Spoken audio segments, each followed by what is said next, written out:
Mesdames et messieurs, bonsoir, bienvenue sur notre page Medi 9.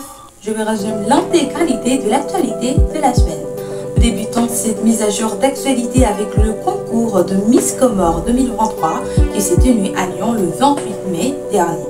La victoire est revenue à Wasna Daniel, originaire de Missamoudou à Anjou. Son charme intemporel, sa grâce, son élégance ont conquis les membres du jury composé d'experts émérites du milieu du divertissement et de la mode.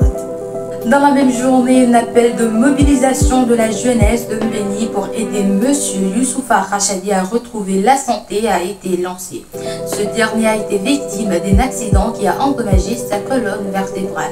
Malheureusement, l'accident l'empêche d'avoir une vie normale et les dépenses médicales liées à son traitement ont atteint un niveau insoutenable pour lui et sa famille. N'hésitez pas à faire un don sur le site.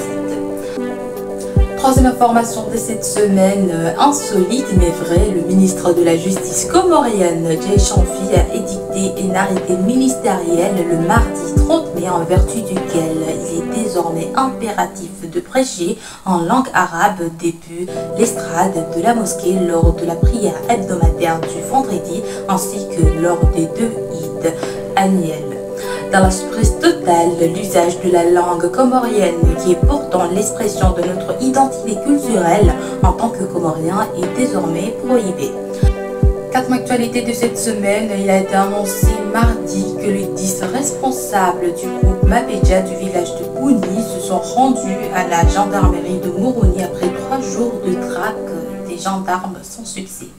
Ces derniers étaient recherchés par la gendarmerie depuis le jour de leurs affrontements contre le groupe rival de Mabedja et suite à l'acte homicide conduisant au décès de Mzungoua. Nous vous donnerons plus de détails dans les jours qui viennent. Par ailleurs, Nasserdine Idriss a ouvert son propre atelier de couture à Mbéni à l'intérieur de la maison Annalena ce mercredi 30 mai. Autre part, à Mbéni, ce mercredi a été annoncé que dans le but de renforcer le centre d'imagerie du centre médico-chirurgical, l'association pour le développement socioculturel Mbéni Réunion a organisé une majlis qui aura lieu le 11 de ce mois-ci à partir de 9 h. On termine le point d'actualité avec l'actualité continentale marquante de ces derniers jours.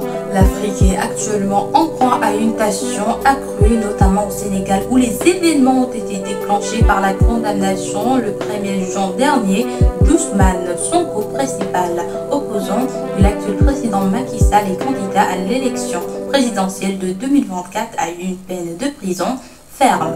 Cette décision a suscité la colère de ses partisans, provoquant une émeute qui a causé la mort de plus de 15 personnes ainsi que de nombreux blessés et la destruction des biens matériels. Et oui, c'est la fin de ce point d'actualité. Merci de nous avoir suivis. On se retrouve dimanche prochain à la même heure pour plus d'informations. Restez branchés sur Medi 9 pour une bonne qualité d'information. C'était Alipé Najwa. Merci.